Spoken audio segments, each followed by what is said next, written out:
here to help you with breeze. Planting seeds and teaching skills. Teachers turn schoolyards to dreams. Who hates school gardens with ease? How to clear and close the school garden for the winter. You're listening to School Gardens with Ease podcast. I'm your host, Leila Mireskandari, and this is episode number 62. Fall will officially be here in a few days, and you'll see people clearing and quote-unquote closing their gardens everywhere. And you might be tempted to, or essentially nudged towards doing the same for your school garden, especially if you live and teach in a cooler climate.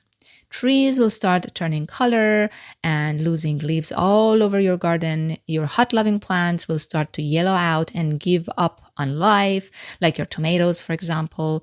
But if you have a biodiverse garden like I taught you to grow, you will also have things that are at their prime right around now and will be still producing for a long time to come. For example, your kale or your parsley will keep producing all the way to winter and be up and running even under the first snow. They look so cute, actually, under the first snow. Your Swiss charts are at their best right now, and your nasturtiums and marigolds are all in bloom like no winter's coming. They will start to produce seeds too very soon. You might have lettuce and radish and other things bolted and producing seeds as well if you didn't harvest them all through, in the spring and left some to go to seeds. They're going to be in seeds right now. And honestly, you might still have time to grow fall cool crops before freeze. Even in cold places like here in Ontario, Canada, if we feel like it, we could have another batch of leaf lettuce mix, spinach, radish, arugula, and mustard greens growing before we have to completely close and move gardening to indoors. Mind you, I know that you would probably not grow a fall garden. I mean, your focus is probably more on settling down with your new cohort of students this year, introducing them to the garden, maybe harvesting food, saving seeds, and prepping for next spring. That's already enough activities to do, and that's what I would recommend to teachers too. But technically, you could even still grow new seeds in place of what you harvest at this point in the season, even in cold climates. So, I would not rush into clearing and closing the garden right now. Give your school garden time to slow down, finish whatever it needs to do, yellow out, and go out completely before you rush in there and rip everything apart. That will give your students time to get to know the garden and truly experience the life in a fall garden, because there is a lot still going on. Harvest is one part of it, and that's why Thanksgivings are, in the fall. But there's much more going on in the garden still. Lots to learn. And spend time in the garden with your class during this transformation too. Don't just let it go out on its own in the corner. You're missing out on a whole world of learning opportunities. Sometimes I do use the word death in this context, but I'd really rather not, because to us humans, it feels horrible when we say, oh, our garden is dying. In reality, we're actually projecting our feelings about death onto the garden. We don't know how plants feel about it. Maybe they just enjoy going through it as it is a natural part of their cycles. Who knows? Maybe it's not as sad as we think or we want to think it is. I digress. The point I want to get to is don't quote unquote close the garden too early. Let the garden keep on giving for as long as it has to give. And it will for a long time, all the way through winter. Even if you don't want to grow new batches of cool crops in the fall, you could cover the long-lasting crops you grew last spring that are still going. Kale, Swiss chard, parsley, these are very good examples of those crops that will still, they will slow down. They will not grow as fast as they were growing in summer, but they continue living all throughout winter if you cover them with freeze protection cloths and blankets.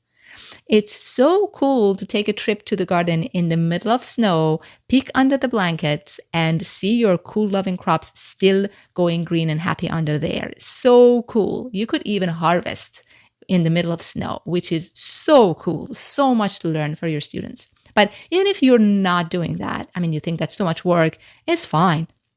You still don't have to go in and rip everything apart in the name of, quote unquote, closing the garden. Honestly, I wouldn't worry about it at all. I know everyone clears and closes their gardens, and they probably expect you to do that too. But it's much better for everyone to let the garden be during winter and don't clear it even early spring. It's much better for your garden to be cleared and ready to be replanted for next spring as close as possible to the actual replanting. Depending on what you're planting in the spring, that could go all the way to last frost date for your region. For us, that would be mid-May. Now, why wait so long, you might ask, and why am I such a hater of fall or even early spring cleanups? Because I'm a huge fan of working with nature as opposed to against it. As a permaculture designer, I owe a lot of my success to paying attention to nature and mimicking it into my gardens. Have you ever seen how a forest overwinters? Does it need humans to go and clear it for it to grow well next spring? Not at all. And in fact, the opposite is true. Now, you might say, but a forest mostly is perennial plants, and no one needs to replant the forest like we need to do for an annual vegetable garden. And you would be correct thinking that. And we do need to clear the garden to make room for replanting in spring, but not in the fall and not even early spring. Now, let me tell you all the good things about waiting that long. I already mentioned the first benefit, but let's talk about it again quickly because it matters a lot in an educational garden. And that is this. When students witness the true turn of seasons in a garden, they make a whole bunch of new connections with nature that they would not if the garden wasn't going through the natural flow of seasonal change. So there are a lot of educational benefits to, letting the garden be in the fall and winter and going in there and observing it. The second benefit that I already alluded to is it's much easier to observe and harvest whenever plants are ready for you to harvest from and save seeds from, without worrying that they are not fast enough for your humanly schedule and expectations of, cleared and cleaned garden before the first snow or something like that. This reduces a lot of tension and stress for the teachers and completely eliminates a cleanup task in the fall and winter. Less work for you, more learning for your students. The third and the most important benefit of doing this is the biodiversity of your garden in the next season of growth, meaning next spring, depends entirely on the state of your garden during this fall and winter. I want you to hear this. This is so important. If you clear the garden now, you will lose all the overwintering pollinators and other beneficial animals and insects. And next spring, you'll have to work even harder to attract, invite, and keep brand new insects and animals to your garden. Because they need what we call, the dead foliage as shelter to stay and call your garden home. If you throw them out by clearing their habitat, they will leave. And this is also true for the biodiversity inside your soil. If you leave soil bare during winter, it will lose its life and you'll need to, import more fertilizers to your garden next year to make sure that the soil is alive enough for a good yield in your garden. But if you leave the plant's roots in your soil and also leave the leaves and stems to cover the soil, acting like mulch, your soil will freeze less and stay alive more. Some of what you leave be during the fall and winter will quickly decompose early spring and add nutrients to your soil, which feeds those beneficial micro and macroorganisms, insects, and animals that live in your soil, making them even more comfortable to stay in your garden and help you out when the time comes. And why not clear the garden early spring? Well, because early spring, all those overwintering, hibernating, and sleeping beneficial animals and insects under the foliage and quote unquote dead leaves and stems, they're still sleeping. So what happens is that if you clear all of those out, you might actually endanger them. They might die out of freeze because they're hibernating and you're wrecking their shelters out. So I would wait until they're all up and running and flying around before I rip anything out of the garden. And by the way, none of this is theory, okay?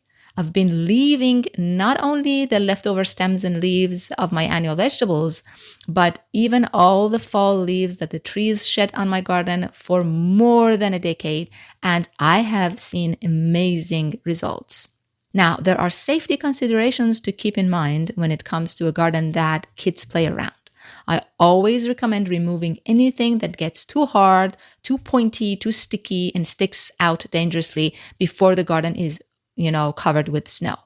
One example of it I can think of right now is, those giant gray striped sunflowers that get really, really tall and produce lots of, sunflower seeds, amazing plants for a school garden. Those, they're huge. They get huge and they leave really sturdy, hard and pointy stems, which could be a safety hazard if your students play around the garden in the snow. So do have safety in mind and remove anything that poses a real danger. But other than those, I would leave everything else as is and start clearing it out late spring as close to when I want to replant the garden. I'll talk to you next week in another episode.